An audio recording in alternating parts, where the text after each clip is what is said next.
Hello everyone, welcome back to my YouTube channel.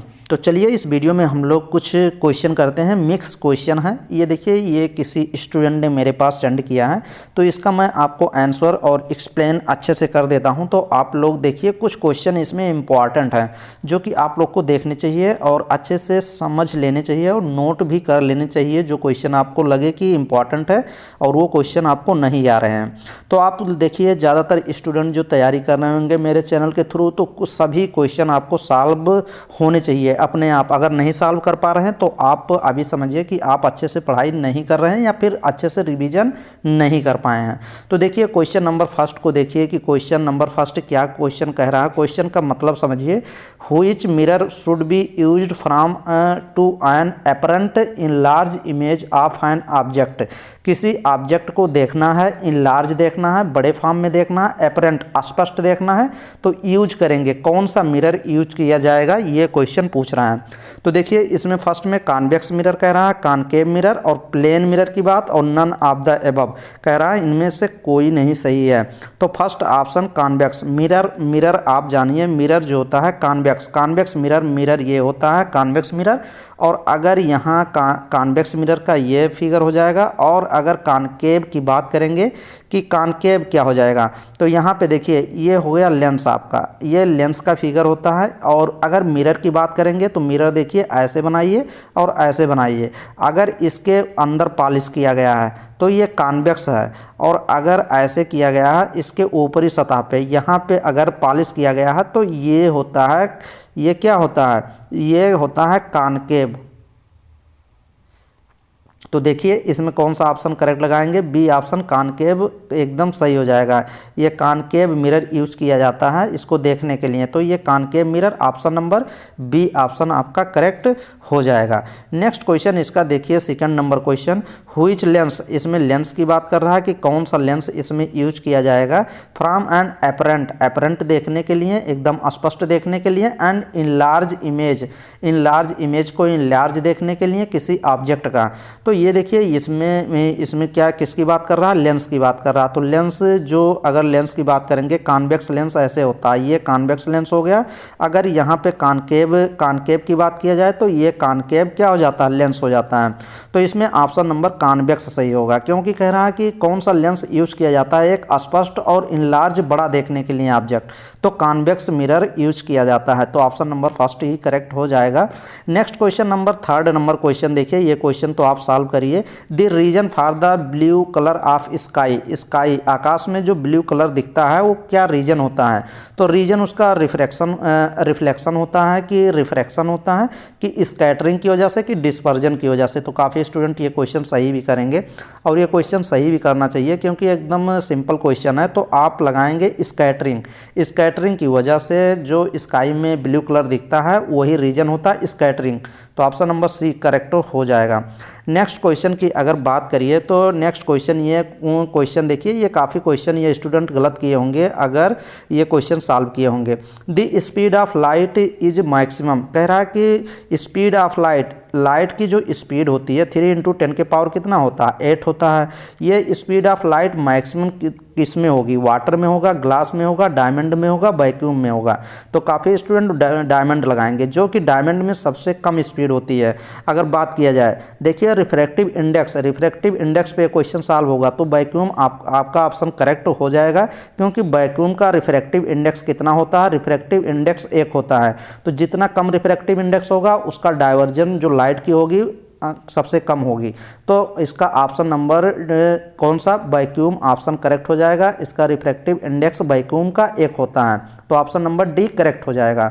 Next question देखिए, ये भी question जो क्वेश्चन इसमें दिया गया है ये भी क्वेश्चन आप समझिए अच्छे से। इसमें ये क्वेश्चन कह रहा है कि इफ़ 3 रजिस्टर, ये देखिए 3 रजिस्टर बनाए गए हैं, जैसे जो टेलीविज़न है, जो LCD है उसमें रजिस्टर लगाए जाते हैं। आप डिफरेंट वैल्यू के रजिस्टेंस लगाए गए हैं, are connected in combination of all them देखिए and differently have the same value. अगर कोई भी रजिस्टेंस हो गया, अगर उसको किस में, यहाँ देखिए पूरा क्वेश्चन पढ़िए, ये सीरीज में लगाए गए हैं। ये देखिए कनेक्टेड इन सीरीज, सीरीज में कनेक्ट किए गए हैं। 3 रजिस्टर हैं, 3 ये मान लीजिए रजिस्टर हैं, 1 हो गया, 2 हो गया, 3 हो गया। ये सीरीज में तीनों लगाए हैं, देखिए सीरीज में ये लगाया गया है।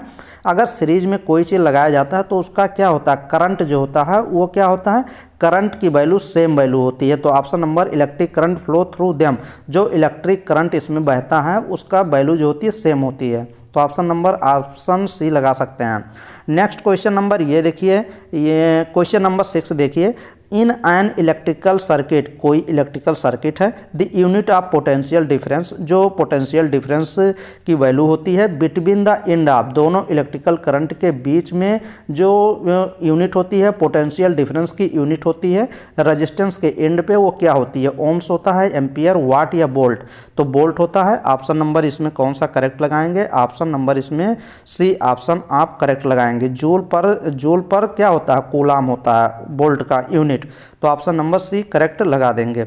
नेक्स्ट क्वेश्चन की अगर बात करेंगे, इन द मैग्नेटिक फील्ड में the direction of the force acting on A current carrying conductor, जो करंट कैरिंग कंडक्टर जो है परपेंडिकुलर टू फील्ड में, उसका फोर्स एक्टिंग किस तरफ डायरेक्शन होगा। तो फ्लेमिंग्स रूल इसमें लगाएंगे, फ्लेमिंग का लेफ्ट हैंड रूल, ये क्वेश्चन बताया गया है। तो आप इसमें ऑप्शन नंबर फ्लेमिंग रूल्स जब लगाएंगे तो इसमें जो डायरेक्शन होगा परपेंडिकुलर का, ये देखिए कंडक्टर परपेंडिकुलर फील्ड के क्या होगा, तो perpendicular to both these direction. तो ये ऑप्शन नंबर सी आपका ऑप्शन करेक्ट हो जाएगा, ये दोनों डायरेक्शन परपेंडिकुलर होंगे। तो ऑप्शन नंबर सी करेक्ट हो जाएगा। ये देखिए ये क्वेश्चन तो एकदम सिंपल क्वेश्चन है, इसको भी अच्छे से, कोई क्वेश्चन ऐसा नहीं है कि जो आप वीडियो मैक्सिमम रिवाइज किए होंगे, इसमें कोई क्वेश्चन ऐसा नहीं है कि जो मिला नहीं होगा, कॉन्सेप्ट बताए नहीं गए होंगे।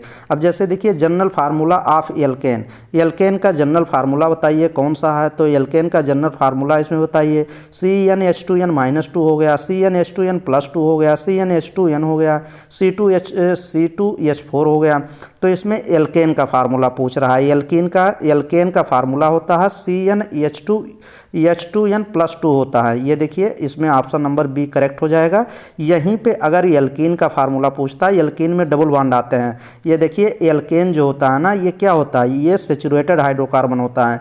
अब आप पूछेंगे सैचुरेटेड कौन सा होता है, जिसमें डबल बॉन्ड नहीं होते हैं। और जो अनसैचुरेटेड में क्या आते हैं, अनसैचुरेटेड में एल्कीन भी आता है, एल्कीन एंड एल्काइन दोनों आते हैं, अनसैचुरेटेड होते हैं, ALKYNE। ये देखिए एल्केन में KANE रहेगा, एल्कीन में KENE रहेगा और काइन KYNE रहेगा। तो यहाँ पे इसका लिख सकते हैं, एल्कीन का ये फार्मूला है ALKENE। अगर एल्काइन का फार्मूला तो CnH2n-2, ये एल्काइन का फार्मूला हो जाएगा। लेकिन यहाँ पे तो एल्केन पूछ रहा है, तो ऑप्शन नंबर आप बी लगाएंगे। एकदम सिंपल है, हाइड्रोकार्बन से क्वेश्चन लिया गया है। Next question number 9th number question देखिए। ये question homologous series in the following are. अब यहाँ पे होमोलोगस सीरीज पूछ रहा है। होमोलोगस का मीन्स होगा उसका जो ओरिजिन होगा वो सेम होगा, फंक्शन डिफरेंट होते हैं, फंक्शन डिफरेंट होगा लेकिन ओरिजिन सेम होगा। तो यहाँ पे देखिए first option, second option, third option, fourth option यहाँ दिया गया है और नीचे कह रहा है correct option in the context of the above. अब इसमें कौन सा ऑप्शन करेक्ट हो जाएगा, तो यहाँ पे देखिए C2H4। अब ये इस फार्मूले में आप रख सकते हैं CnH2n, ये एल्कीन है। यहाँ पे देखिए एन मतलब कार्बन नंबर कितना है, 2 है, तो यहाँ पे 2 कार्बन रख दीजिए। अब यह इस फार्मूले में रख लीजिए आप CnH2n, इसी फार्मूले में रख लीजिए।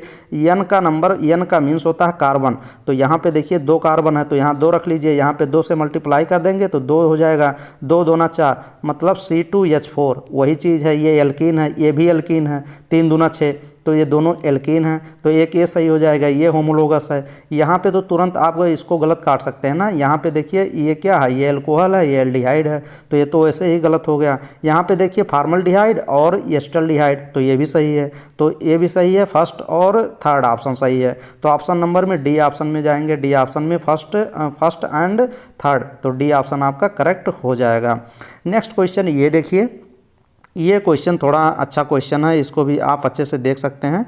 यहाँ पे क्वेश्चन क्या कह रहा है, इसमें भी मैं जब हाइड्रोजन वाला कराया था ना वीडियो, तब ये क्वेश्चन कराया हूँ। Which one of the following metal form hydrogen gas with cold water.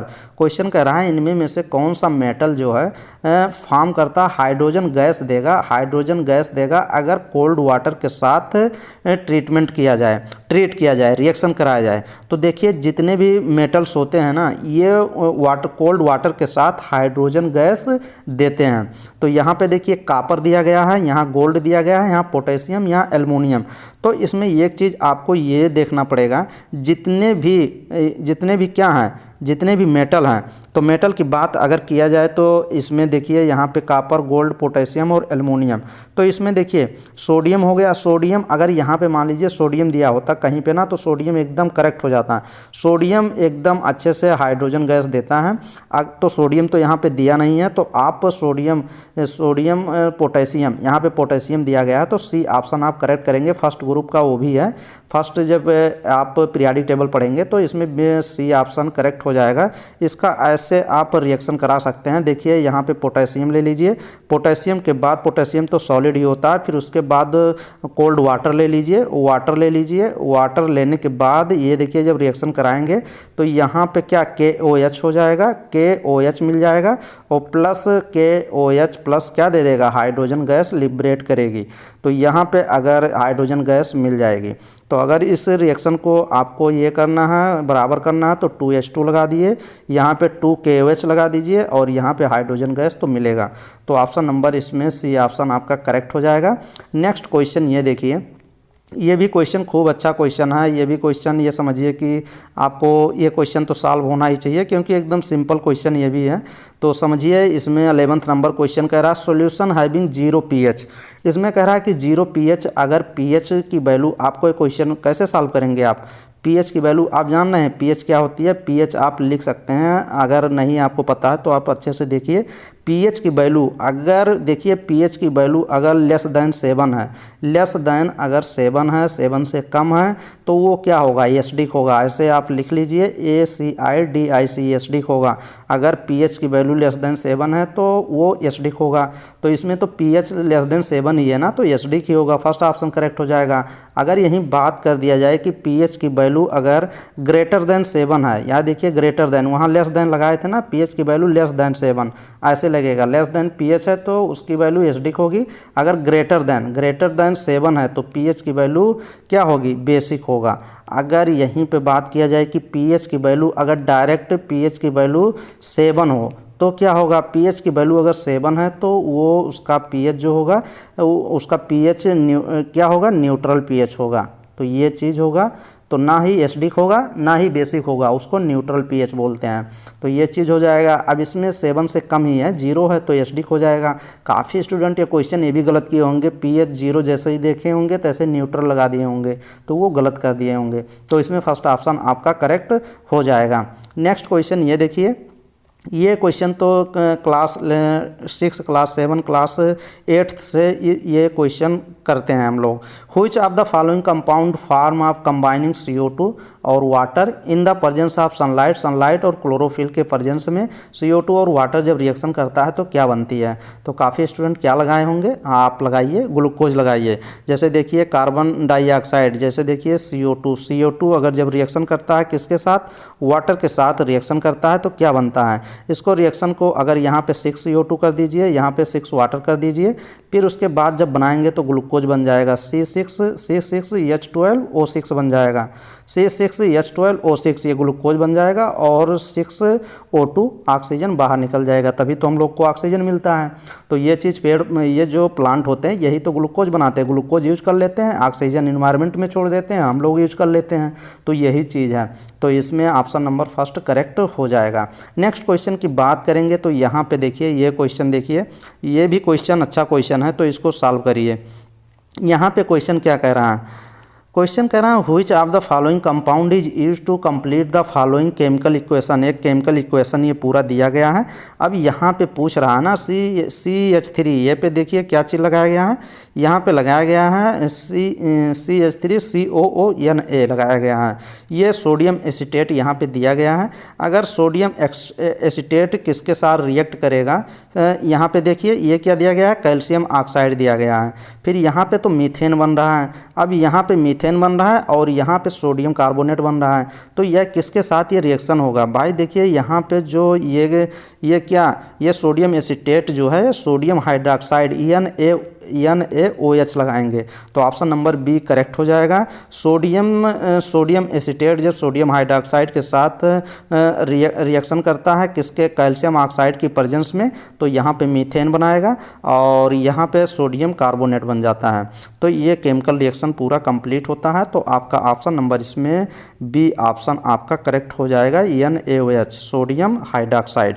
Next question ये देखिए, ये भी क्वेश्चन काफ़ी अच्छा क्वेश्चन था, ये भी काफ़ी स्टूडेंट ये भी क्वेश्चन गलत करने के चांस हैं। देखिए फंक्शन ऑफ फ्लोएम, जो प्लांट में फ्लोएम बार्क जो होता है, एकदम जो प्लांट जो होता है ना उसके बाहर आप देखेंगे ये ऐसे खोखला टाइप लगा होता है, वही तो फ्लोएम होता है। अब फ्लोएम का काम क्या होता है? फ्लोएम का काम होता है फूड को ट्रांसपोर्ट करना, मतलब ऊपर से नीचे फूड को पहुँचाना। जैसे क्या होता है, फूड जो होता है ना, फ्लोएम क्या काम करता है? फ्लोएम जो मल्टी डायरेक्शन में ऊपर से नीचे भी खाना लेके जाता है, यूनी डायरेक्शन नहीं बाई डायरेक्शनल में ये भोजन को ट्रांसपोर्ट करता है। अगर मान लीजिए प्लांट है, प्लांट में यहाँ पे क्या है, यहाँ पे पत्ती है, तो यहाँ पे तो प्लांट में पौधे में फोटोसिंथेसिस करके यहाँ पे भोजन बनाते हैं। अब यहाँ पे भी टहनी होती है, रूट में भी खाना जाना होता है, तो यहाँ भोजन बन गया। तो फ्लोएम क्या करता है, यहाँ से लेके खाना लेके आता है और नीचे से भी ये वाटर न्यूट्रिशन तो नीचे से भी मिलता है, तो नीचे भी ले जाता है। तो फ्लोएम बाई डायरेक्शन में काम करता है, फूड का ट्रांसलोकेशन ऑफ फूड का ट्रांसफर करता है। Transfer water and mineral, water और मिनरल का तो यूनी डायरेक्शनल में जाइलम लेके जाता है, जाइलम लेके जाता है। अगर यहाँ पे जाइलम दिया होता तो ऑप्शन नंबर फर्स्ट लग जाता, लेकिन फ्लोएम की बात कर रहा है तो ट्रांसलोकेशन ऑफ फूड, तो ऑप्शन नंबर सी करेक्ट हो जाएगा। नेक्स्ट क्वेश्चन ये भी एकदम सिंपल क्वेश्चन है। Human digestion start with the which organ? कह रहा है कि ह्यूमंस में जो डाइजेशन स्टार्ट होता है वो किस ऑर्गन से स्टार्ट हो जाता है? तो फ्रॉम माउथ, माउथ से ही स्टार्ट हो जाता है डाइजेशन ऑफ फूड। कार्बोहाइड्रेट का 30% बाय स्टार्च, यहीं से डाइजेशन शुरू हो जाता है। फ्रॉम लीवर, यहाँ से तो लास्ट में जाता है, एंजाइम सीक्रेट होते हैं। स्मॉल इंटेस्टाइन से, ड्यूडेनम से भी, ये तो लास्ट वाला सब, गॉल ब्लेडर से भी तो बाइल वाइल सीक्रेट होता है। लेकिन ऑप्शन नंबर इसमें फर्स्ट ऑप्शन आप करेक्ट लगाएंगे। नेक्स्ट क्वेश्चन की बात करिए, यहाँ पे ये भी एकदम सिंपल क्वेश्चन है। Which of the following is plant hormone? कौन सा इसमें प्लांट हार्मोन है? थायरॉक्सिन तो प्लांट हार्मोन है नहीं, एस्ट्रोजन भी नहीं है, इंसुलिन भी नहीं है। इसमें एक जिब्रेलिन होता है, गब्बर हार्मोन, जिब्रेलिन। तो ऑप्शन नंबर ये बी ऑप्शन करेक्ट हो जाएगा। जाइए प्लांट किंगडम, प्लांट फिजियोलॉजी की पूरी वीडियो बनी हुई है, जाके देखेंगे, एकदम अच्छे से सब कंप्लीट हो जाएगा। प्लांट फिजियोलॉजी वाली जरूर क्वेश्चन देख के जाइएगा, वहाँ से एग्जाम में आपके जरूर क्वेश्चन आएंगे 100%। नेक्स्ट क्वेश्चन ये देखिए, growth hormone is secreted by. अब ये कह रहा है कि ग्रोथ हार्मोन जो GH, ग्रोथ हार्मोन जो होता है वो सिक्रेट कहाँ से होता है? थायराइड ग्लैंड से, पिट्यूटरी ग्लैंड से, एड्रिनल ग्लैंड से कि पैंक्रियाज से? तो ग्रोथ हार्मोन जो होता है वो सिक्रेट होता है पिट्यूटरी से। एंटीरियर पिट्यूटरी कि पोस्टीरियर पिट्यूटरी? एंटीरियर पिट्यूटरी से ग्रोथ हार्मोन सिक्रेट होता है, एंटीरियर पिट्यूटरी से। तो ये चीज़ हो जाएगा, एंटीरियर पिट्यूटरी ग्लैंड से सिक्रेट होता है। तो ये ऑप्शन नंबर बी करेक्ट हो जाएगा।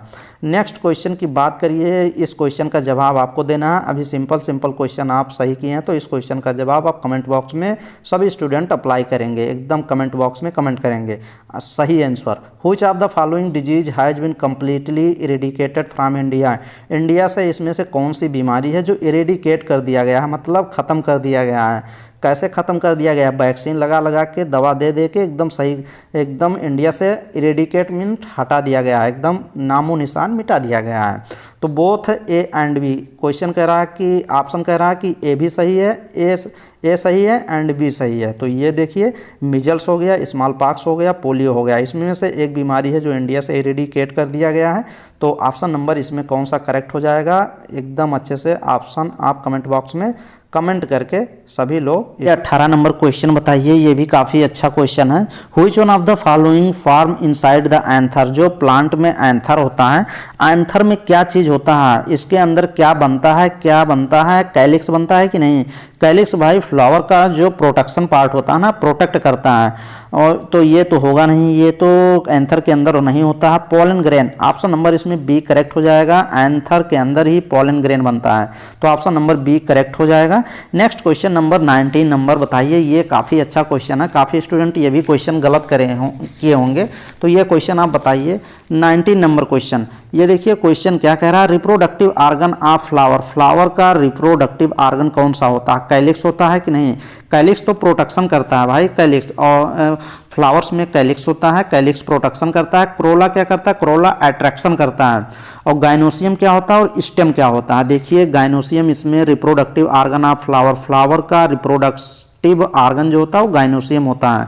गाइनोसियम क्या होता है भाई, गाइनोसियम का एक बार तो क्वेश्चन पूछा गया था कि गाइनोसियम का एक दूसरा नाम भी होता है। गाइनोसियम को क्या बोलते हैं, क्या बोलते हैं, मेगा स्पोरोफिल भी बोला जाता है। ये सब चीज़ें आप जब morphology of plant, flowering plant पढ़ेंगे तो उसमें सब चीज़ें बताया गया है। मैं वीडियो बनाया हूँ, 5-6 वीडियो है मार्फोलॉजी के ऊपर, उसको जाएंगे एकदम अच्छे से करेक्ट करेंगे। तो यहाँ पे आप गाइनोसियम का दूसरा नाम भी लिख सकते हैं, MEGA, mega, SPORO, स्पोरो, PHYEL, sporophyll कहते हैं, मेगा स्पोरोफिल कहते हैं। या फिर इसी को कार्पेल भी बोल सकते हैं, CARPEL, कार्पेल भी बोल सकते हैं। तो ये आप अच्छे से समझ लीजिए। गाइनोसियम को फीमेल रिप्रोडक्टिव पार्ट, फ्लावर का फीमेल रिप्रोडक्टिव पार्ट बोलते हैं। क्वेश्चन ये भी पूछा जाता है कि reproductive organ of flowering plant, ये भी कभी कभी ये भी पूछा जाता है कि फीमेल में फ्लावर का फीमेल रिप्रोडक्टिव पार्ट कौन सा होता है, तो गाइनोसियम।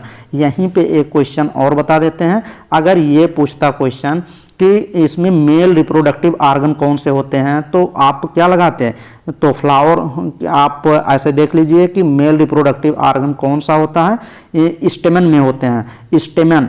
तो मेल रिप्रोडक्टिव आर्गन अगर पूछेगा तो एंड्रोसियम लगाएंगे, ANDRO, एंड्रोसियम आप लगाएंगे।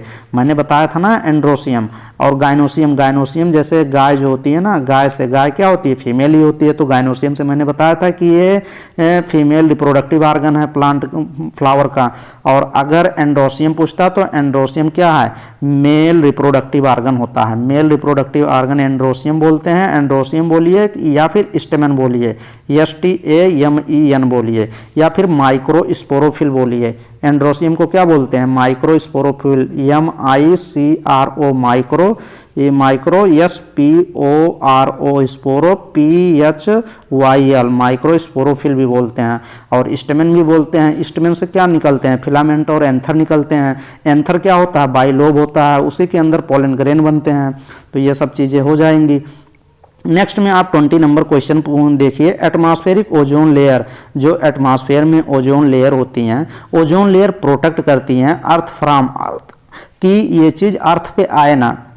तो एक्सरे को कि अल्ट्रा वायलेट रेज को, तो कुछ हार्मफुल रेज होती हैं, जैसे अल्ट्रा वायलेट रेज होती हैं, ये स्किन को कैंसर काज कर देती हैं। स्किन पे ज़्यादा अगर अल्ट्रा वायलेट रेज पड़ेंगी ना तो स्किन में कैंसर हो जाएगी। तभी तो ये जो ओजोन लेयर होती हैं एटमॉस्फेयर में, ये प्रोटेक्ट करती हैं। तो इसमें क्वेश्चन में पूछ रहा है कि एटमॉस्फेरिक ओजोन लेयर जो होती हैं ये प्रोटेक्ट करती हैं अर्थ फ्रॉम अर्थ पे, कि वो आए ना। तो अल्ट्रा वायलेट रेज को ये आने से रोकती हैं, प्रोटेक्ट करती हैं। तो बी ऑप्शन आप करेक्ट हो जाएगा। तो ये देखिए 20 क्वेश्चन हम लोग कंप्लीट किए, और एक क्वेश्चन आपको कमेंट बॉक्स में लिखने को दिए हैं, तो आप लोग सभी लोग करिए, और सभी लोग अच्छे से वीडियो प्लेलिस्ट वाइज रिवाइज करिए। जो स्टूडेंट BSc नर्सिंग के लिए तैयारी कर रहे हैं, पैरामेडिकल, BSc नर्सिंग कोई भी हो, अटल बिहारी वाजपेयी की आप देने जा रहे हैं BSc नर्सिंग 2024 में, या फिर आप एम्स देने जा रहे हैं, या फिर आप REHS देने जा रहे हैं महाराष्ट्र, कोई भी एंट्रेंस एग्जाम, तो आप अच्छे से सभी पूरा सिलेबस कवर किया गया है, कोई भी क्वेश्चन छोड़े नहीं गए हैं, और सिलेक्शन की गारंटी 100% है। अगर आप अच्छे से सभी वीडियो देख लिए और रिवाइज कर ले गए, प्रॉपर रिवीजन करना मोस्ट है, एकदम इम्पॉर्टेंट है। तो रिवीजन 2-2.5 घंटे पर डे आप जरूर दीजिए। 5-6 घंटे पढ़िए, 2 घंटे रिवीजन करिए, 2-2.5 घंटे। तो चलिए नेक्स्ट वीडियो मिलते हैं। ये सभी क्वेश्चन कुछ अच्छे क्वेश्चन थे इसमें, इसीलिए मैंने ये करा दिया। किसी स्टूडेंट ने ये सभी क्वेश्चन मेरे पास शेयर किया था। तो चलिए आप लोग अच्छे से पढ़ाई करते रहें। Thank you.